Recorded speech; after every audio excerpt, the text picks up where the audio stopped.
नमस्कार दोस्तों। डेट है आज की 1 मार्च 2023 और स्वागत है आपका एडिटोरियल डिस्कशन में। आज देखो बहुत लेट हो गए हम। एक्चुअली आज सुबह से थोड़ा ना फीवर फील हो रहा था तो डिस्कशन हो ही नहीं रही थी। मतलब मैं काफ़ी देर से बैठा रहा कि डिस्कशन रिकॉर्ड करता हूँ लेकिन दिमाग चल ही नहीं रहा।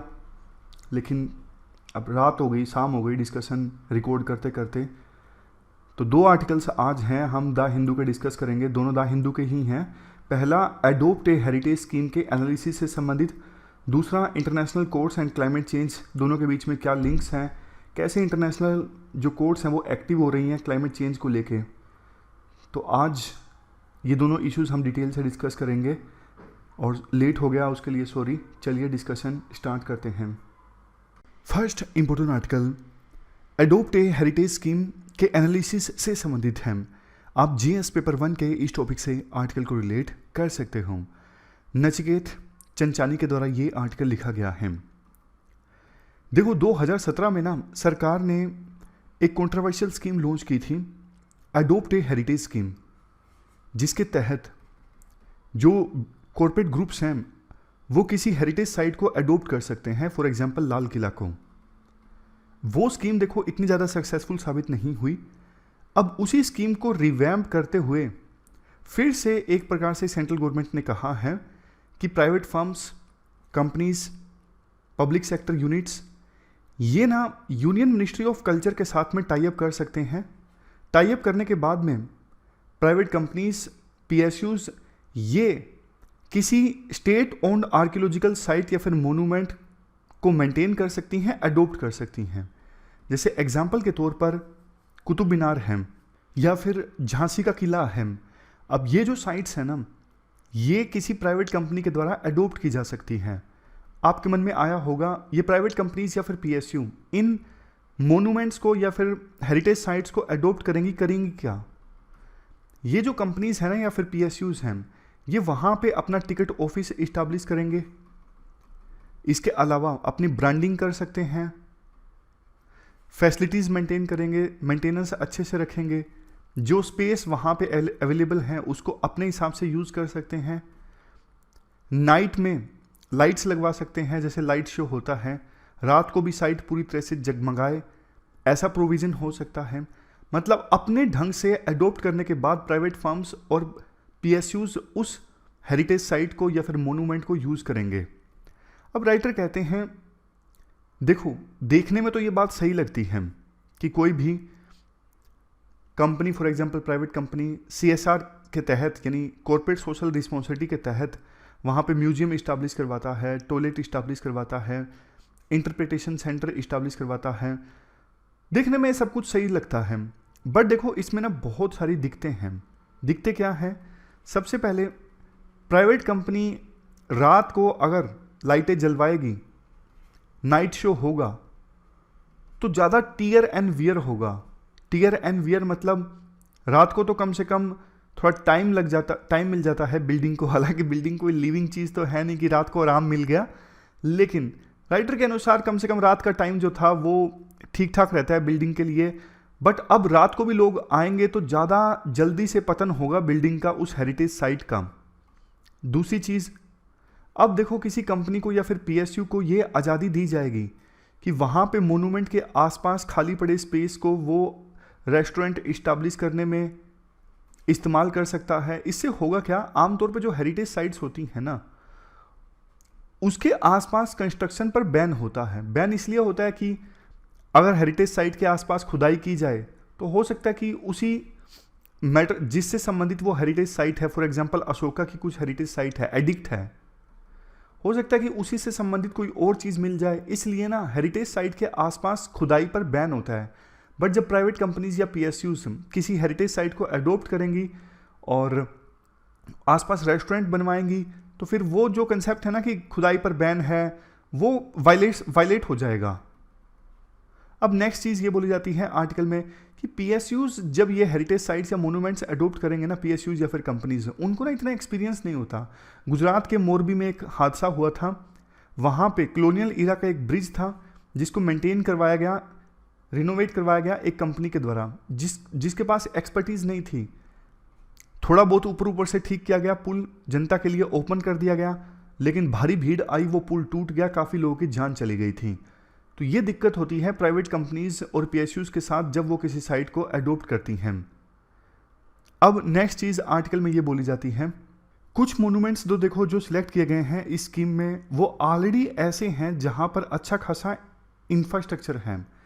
जैसे बृहदेश्वर टेम्पल है थंजावुर में, अकबर का पैलेस सिटी है फतेहपुर सीकरी में, यहाँ पर ऑलरेडी अच्छा खासा टूरिस्ट इंफ्रास्ट्रक्चर है। इनको यहाँ पर नए टिकट ऑफिस या फिर गिफ्ट शॉप इस्टेब्लिश करने की आवश्यकता ही नहीं है। तो इन लोकेशंस को, इन साइट्स को क्यों प्राइवेट कंपनीज या फिर पीएसयूज को दिया जाए। नेक्स्ट पॉइंट, अब देखो कई बार ऐसा होता है जो ये साइट्स होती है ना, जैसे सांची स्तूप है, यहाँ पे ना लोकल लोगों को भी काफ़ी रोजगार मिलता है। कुछ लोग गाइड के तौर पे काम करते हैं, कुछ लोग उस साइट के आसपास बिल्कुल छोटा मोटा सामान बेचते हैं। लेकिन जब देखो साइट पूरी तरह से एक प्राइवेट कंपनी हैंडल करेगी ना, वो इन सब चीज़ों को हटवा देगी, वो अपने हिसाब से चीज़ें चलवाएगी। तो लोकल जो लाइवलीहुड है ना, उस पर भी नेगेटिव इम्पैक्ट पड़ेगा। अब नेक्स्ट पॉइंट इसमें ये आता है कि कई सारे जो मोनूमेंट्स हैं ना, जिनको सिलेक्ट किया गया था इस एडोप्ट हेरिटेज स्कीम के अंतर्गत, अब बहुत सारी ये साइट्स जो हैं वो सेंट्रल गवर्नमेंट की जो आर्कियोलॉजिकल सर्वे ऑफ इंडिया की साइट्स हैं ना वो हैं। कुछ साइट्स ऐसी भी हैं जिनको अभी प्रोटेक्ट किया जा रहा है आर्कियोलॉजिकल डायरेक्टोरेट ऑफ स्टेट के द्वारा। बट देखो कुछ मोनूमेंट्स ऐसे भी हैं जो ना तो एएसआई के द्वारा प्रोटेक्टेड हैं, ना ही आर्कियोलॉजिकल डायरेक्टोरेट ऑफ स्टेट के द्वारा प्रोटेक्टेड हैं। तो डर ये है कि कुछ जो बिजनेसमैन हैं वो देखो यूनियन मिनिस्ट्री ऑफ कल्चर के साथ में एग्रीमेंट साइन करेंगे इन मोनूमेंट्स को अडोप्ट करने के लिए, और इन मोनूमेंट्स का जो हिस्टोरिकल कैरेक्टर है वो पूरी तरह से चेंज कर देंगे। मतलब इतिहास वगैरह बदल देंगे, अपनी तरफ से थीम डिज़ाइन की जाएगी प्राइवेट कंपनी के द्वारा, क्योंकि वो मोनूमेंट्स ना तो एएसआई के द्वारा प्रोटेक्टेड है, ना ही आर्कियोलॉजिकल डायरेक्टोरेट ऑफ स्टेट के द्वारा। तो ऐसी प्रोफाइल बना दी जाएगी, ऐसा करेक्टर डेवलप कर दिया जाएगा जिससे ज़्यादा से ज़्यादा लोग वहाँ पे विजिट करें। लोग तो विजिट कर लेंगे लेकिन हिस्टोरिकल जो करेक्टर है वो नष्ट हो जाएगा। इसके बाद नेक्स्ट पॉइंट ये आता है, जैसा देखो शुरुआत में हमने आर्टिकल में डिस्कस किया, सरकार ने लक्ष्य ये रखा है कि 15 अगस्त आते आते 500 ऐसी प्रोटेक्टेड साइट्स को अडोप्ट कर लिया जाएगा विभिन्न प्राइवेट फर्म्स, कंपनीज या फिर पीएसयूज के द्वारा। लेकिन मान लीजिए समय रहते यानी 15 अगस्त आते आते इतनी साइट्स को नहीं अडोप्ट किया जाता है जो शॉर्ट लिस्ट की गई हैं, तो उनका क्या होगा। यूपी सरकार का ये कहना है कि कुछ साइट्स को होटल में तब्दील किया जा सकता है कि लोग वहाँ पे आके रुकें। इससे देखो टूरिज्म तो इंक्रीज होगा लेकिन साइट तो नष्ट हो जाएगी। लॉन्ग टर्म में अगर हम देखें तो साइट नष्ट होगी मतलब कल्चर नष्ट होगा। तो अब ना ये सारी दिक्कतें हैं, राइटर बताते हैं, अब वो कुछ सॉल्यूशन भी देते हैं। बिजनेसेस का काम देखो ये होना चाहिए कि लोग जो हैं यानी सिटीजन्स मोनूमेंट्स को बेहतर ढंग से समझें। तो सीएसआर फंड वो देना चाहते हैं ना, वो यूज़ होना चाहिए मोनूमेंट से संबंधित रिसर्च करने के लिए, मोनूमेंट से संबंधित चीज़ों के बारे में लिखने के लिए, high quality text books develop करवाने के लिए। इन चीज़ों में सीएसआर का पैसा यूज़ होना चाहिए। ट्रेडर्स और जो शॉपकीपर्स हैं वो स्कूल लाइब्रेरीज को पैसा दे सकते हैं कि आप पुराना जो मटेरियल है हेरिटेज साइट से संबंधित वो कलेक्ट करो, जैसे कि मैप्स, बुक्स, ओल्ड फोटोग्राफ्स, ये सब चीज़ें जो मोनूमेंट से संबंधित हैं। इससे होगा क्या, आसपास के जो स्टूडेंट्स हैं वो उस लाइब्रेरी में जाएंगे, मोनूमेंट की लाइब्रेरी में, उन्हें पता लगेगा हमारे कल्चर के बारे में, हमारी विरासत के बारे में। ये बढ़िया होगा।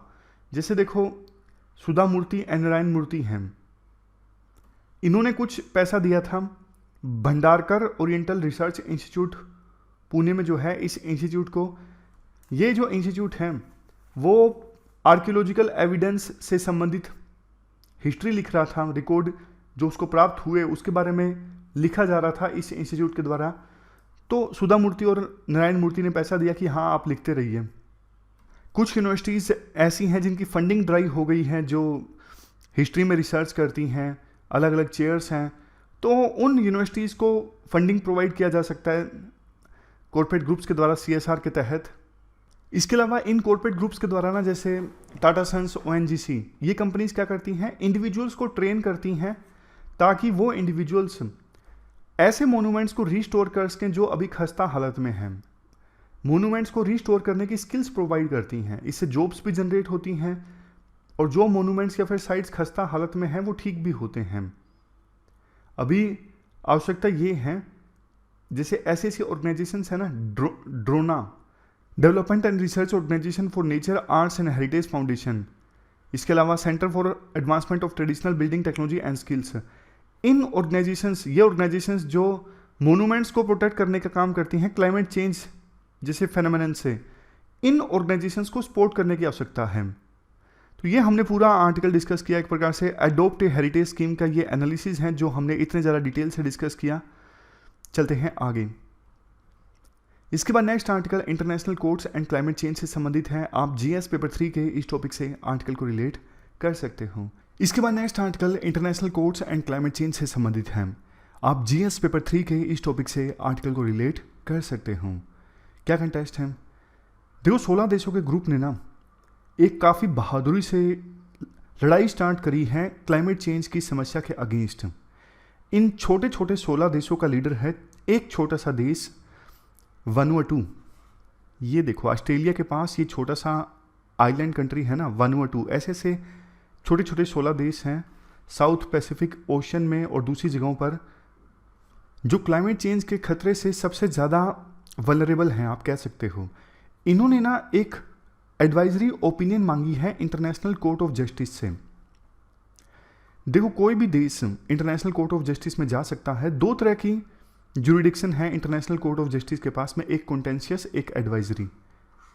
मान लीजिए दो देशों के बीच में किसी इशू को लेकर लड़ाई है, फॉर एग्जांपल इंडिया और पाकिस्तान के बीच में कुलभूषण जाधव के केस को लेकर, तो ना दोनों देश इंटरनेशनल कोर्ट ऑफ जस्टिस में जा सकते हैं। तो इंटरनेशनल कोर्ट ऑफ जस्टिस दोनों के बीच में विवाद को सुलझाएगा और ये जो जजमेंट होती है ना बाइंडिंग होती है। लेकिन इसके साथ साथ इंटरनेशनल कोर्ट ऑफ जस्टिस के पास में एक दूसरी ज्यूरिडिक्शन भी होती है जो कि एडवाइजरी होती है। ये कैसे काम करती है? देखो, कोई भी इंटरनेशनल बॉडी जैसे यूएन जनरल असेंबली है या फिर सिक्योरिटी काउंसिल है या कोई दूसरी स्पेशलाइज्ड बॉडी, वो इंटरनेशनल कोर्ट ऑफ जस्टिस में जा सकती है और पूछ सकती है कि आप बताइए कोर्ट से कि इस इशू पर, इस इंटरनेशनल लॉ पर, फॉर एग्जांपल पोचिंग है, आपकी क्या ओपिनियन है, क्या एडवाइजरी है। समझ गए? दो तरह की ओपिनियन, एक कंटेंशियस, दो देशों के बीच में विवाद है, फॉर एग्जांपल इंडिया पाकिस्तान, दोनों देश मिलकर जा सकते हैं इंटरनेशनल कोर्ट ऑफ जस्टिस में। जो भी जजमेंट आएगा आईसीजे का वो बाइंडिंग होता है दोनों देशों के ऊपर। दूसरा advisory opinion, UN general assembly, security council या कोई दूसरी स्पेशलाइज्ड बॉडी जा सकती है इंटरनेशनल कोर्ट ऑफ जस्टिस में पूछने के लिए कि इस इशू पर आप क्या एडवाइस देते हो। अब जो एडवाइस दी जाती है आईसीजे के द्वारा वो नॉन बाइंडिंग होती है। बेशक देखो, इंटरनेशनल कोर्ट ऑफ जस्टिस की जो एडवाइजरी ओपिनियन है वो नॉन बाइंडिंग होती है, लेकिन वेट काफ़ी ज़्यादा होता है ग्लोबल पॉलिटिक्स में कि इंटरनेशनल कोर्ट ऑफ जस्टिस ने बोला है तो सीरियस ही बोला होगा, इज्जत होती है एडवाइस की, वेट होता है।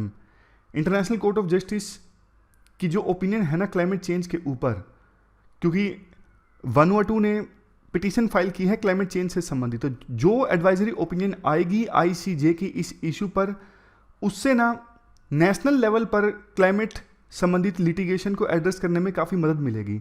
For example international court of justice ने कुछ बोल दिया क्लाइमेट चेंज के इशू पर, फिर हमारे देश की कोर्ट्स में कोई क्लाइमेट चेंज से संबंधित इशू आएगा तो एडवाइजरी ओपिनियन जो दी गई है आईसीजे के द्वारा क्लाइमेट चेंज के ऊपर वो काफ़ी मददगार साबित होगी। सुप्रीम कोर्ट को फॉर एग्जांपल कोई फैसला लेना है तो वो भी आईसीजे की एडवाइजरी ओपिनियन को फॉलो कर सकती है। अभी देखो, वैसे तो काफ़ी सारे इंस्ट्रूमेंट्स हैं, कानून हैं क्लाइमेट चेंज की समस्या को एड्रेस करने के लिए, जैसे United Nations framework convention on climate change, Kyoto protocol, Paris agreement. But देखो, इंटरनेशनल कम्युनिटी जो है क्लाइमेट चेंज की समस्या को अभी तक ठीक ढंग से टैकल नहीं कर पाई है। अभी हाल ही में 27th UN climate change conference यानी कॉन्फ्रेंस ऑफ पार्टीज की 27th मीटिंग हुई थी, जहां पे विभिन्न देश अपने बीच के जो डिफरेंसेस थे कि कितनी ग्रीन हाउस गैस के एमिशंस को कम करना है, उन डिफरेंसेस को एड्रेस करने में सफल साबित नहीं हुए। मतलब सहमति नहीं बन सकी कि कोई देश कितना एमिशंस को कम करेगा, इंडिया कितने एमिशंस कम करेगा, बाकी देश कितने एमिशंस कम करेंगे, सहमति नहीं बनी। अब देखो, ऐसे ऐसे छोटे छोटे देश है ना, स्मॉल आइलैंड डेवलपिंग स्टेट्स जैसे वनुअटू हैं, अब ये समुद्र में पानी का लेवल इंक्रीज होता है, ये तो डूब जाएंगे, मतलब पानी ही तो डुबा देगा पूरे आइलैंड को ही, लोगों को छोड़ के जाना पड़ेगा आइलैंड। और ग्लोबल वार्मिंग हो रही है, उसका भी काफ़ी नेगेटिव इम्पैक्ट पड़ रहा है इन पर। तो इन्होंने ना पिटीशन ये फाइल की है ICJ में कि आप ओपिनियन बताइए, क्या सभी देशों के ऊपर कोई लीगल ऑब्लिगेशन है कि वो क्लाइमेट चेंज के एडवर्स इफेक्ट को प्रिवेंट करें और रीएड्रेस करें। मतलब अभी देखो विभिन्न देशों के ऊपर में मोरल रिस्पॉन्सिबिलिटी तो है कि क्लाइमेट चेंज को रोकना है, क्या कोई लीगल रिस्पॉन्सिबिलिटी है, लीगल ऑब्लिगेशन है उनके ऊपर में? जब से ये इनिशिएटिव लिया गया है, वानुअटू ने एडवाइजरी ओपिनियन मांगी है 16 देशों के ग्रुप को लीड करते हुए ICJ से। ये इनिशिएटिव काफ़ी ज़्यादा मोमेंटम पकड़ चुका है, अब तो 100 से ज़्यादा देश इस आइडिया का समर्थन कर रहे हैं। स्पेसिफिकली देखो जो ड्राफ्ट रेजोल्यूशन ICJ को दिया गया है ना, ICJ से इन क्वेश्चंस पर आंसर्स मांगे गए हैं। क्या इंटरनेशनल लॉ जो है कोई ऑब्लिगेशन रखता है विभिन्न देशों के ऊपर कि उनको क्लाइमेट चेंज को प्रोटेक्ट करने के लिए कुछ करना है? मतलब मैन मेड एक्टिविटीज़ की वजह से, फॉर एग्जांपल इंडस्ट्रीज़ की वजह से जो क्लाइमेट चेंज हो रहा है ना, क्लाइमेट चेंज के उस नेगेटिव इम्पैक्ट को प्रोटेक्ट करना है विभिन्न देशों को, क्या विभिन्न देशों को के ऊपर इससे संबंधित कोई ऑब्लिगेशन है? अब देखो इंटरनेशनल कोर्ट ऑफ जस्टिस जब इन क्वेश्चंस का आंसर देगी ना, तो फिर वो ना सिर्फ ऑलरेडी जो इंटरनेशनल ट्रीटीज़ हैं, इंटरनेशनल क्लाइमेट चेंज से संबंधित लॉ हैं, उनको कंसिडर करेगी, बल्कि international court of justice general and customary international laws का भी सहारा ले सकती हैं इन ट्रीटीज़ में गैप्स को फिल करने के लिए। ये इंडिया का मैप पूरा आना चाहिए यहाँ पे। इसलिए इंटरनेशनल कोर्ट ऑफ जस्टिस जो है वो इवन नो हार्म प्रिंसिपल का भी इस्तेमाल कर सकती हैं। जैसे देखो नो हार्म प्रिंसिपल ये कहता है स्टेट के ऊपर ऑब्लिगेशन है कि वो अपनी ज्यूरिडिक्शन में ऐसा कोई स्टेप नहीं लेंगे जिससे कि दूसरे देशों को नुकसान पहुंचे। फॉर एग्जांपल ये इंडिया है, ये पाकिस्तान है, तो इंडिया अपनी धरती पर ना ऐसा कोई काम नहीं करेगी जिससे नुकसान हो पाकिस्तान को। जैसे मान लीजिए इंडिया से नदी जा रही है पाकिस्तान में, इंडिया ने नदी में ऐसा कोई चीज़ मिला दी जिससे पाकिस्तान के लोग उस पानी का इस्तेमाल कर रहे हैं तो बीमार पड़ रहे हैं, तो इंडिया ऐसा कोई काम नहीं करेगा। तो उसी प्रकार से क्लाइमेट चेंज भी तो उसी प्रकार की चीज़ है ना। एक देश क्लाइमेट चेंज में कंट्रीब्यूट करता है लेकिन असर तो सभी देशों पे पड़ता है ना। तो नो हार्म प्रिंसिपल भी अप्लाई किया जा सकता है इंटरनेशनल कोर्ट ऑफ जस्टिस के द्वारा। यहाँ पर एथिक्स में भी ये पॉइंट यूज किया जा सकता है। अब नेक्स्ट चीज़, अगर कोई स्टेट क्लाइमेट चेंज को एक लेवल से ज़्यादा नुकसान पहुँचाता है तो उसके ऊपर क्या लीगल कार्रवाई हो सकती है, ये भी ऐसा क्वेश्चन है जिसका जवाब ICJ देगा, यानी अपनी एडवाइजरी ओपिनियन देगा। अब पास्ट में देखो बहुत सारे ऐसे देश हैं जैसे रिच कंट्रीज़ हैं, US जैसे देश हैं, UK जैसे देश हैं, जिन्होंने क्लाइमेट चेंज में काफ़ी ज़्यादा कंट्रीब्यूट किया है। तो क्या इनको डेवलपिंग कंट्रीज़ को और पुअर कंट्रीज़ को मुआवजा नहीं देना चाहिए, कंपनसेट नहीं करना चाहिए? कॉन्फ्रेंस ऑफ पार्टीज़ की 27th मीटिंग में ये डिसाइड हुआ था कि loss and damage fund establish किया जाएगा वल्नरेबल डेवलपिंग कंट्रीज़ को फाइनेंशियली हेल्प करने के लिए। बट अभी तक ना इस प्रोविजन पे कोई क्लैरिटी नहीं आई कि कौन से देश हेल्प करेंगे, किन देशों की हेल्प करेंगे। तो इंटरनेशनल कोर्ट ऑफ जस्टिस से ओपिनियन मांगी गई है कि आप आंसर दीजिए कौन से लीगल प्रिंसिपल्स के आधार पर लॉस एंड डैमेज फंड को ऑपरेशनलाइज किया जाएगा, किसकी कितनी ज़्यादा हिस्टोरिकल रिस्पॉन्सिबिलिटी है, किसको कितनी ज़्यादा फंडिंग मिलेगी, कौन कितना ज़्यादा पैसा देगा अपनी हिस्टोरिकल रिस्पॉन्सिबिलिटी को दूर करने के लिए, सब कैसे डिसाइड होगा लीगल प्रिंसिपल्स के आधार पर। और देखो ऐसा नहीं है कि सिर्फ इंटरनेशनल कोर्ट ऑफ जस्टिस की एडवाइजरी ओपिनियन मांगी गई है, हैम्बर्ग बेस्ड एक International Tribunal for Law of the Sea है। इवन इस ट्रिब्यूनल से भी Commission of Small Island States ने एडवाइजरी ओपिनियन मांगी है, रिक्वेस्ट की गई है International Tribunal for Law of the Sea से कि आप डिटरमाइन कीजिए विभिन्न देशों की क्या स्पेसिफिक ऑब्लिगेशन है, क्या जिम्मेदारी बनती है United Nations Convention on the Law of Sea के अंतर्गत। मतलब इस कन्वेंशन में क्या क्या चीज़ें आती हैं। इस कन्वेंशन में देखो ये चीज़ें आती हैं कि मैरीन इन्वायरमेंट को प्रोटेक्ट करना है, पोल्यूशन से, पोल्यूशन ज़्यादा डैमेज ना कर पाए, मैरीन इन्वायरमेंट को, पोल्यूशन को कंट्रोल करना है, प्रिवेंट करना है।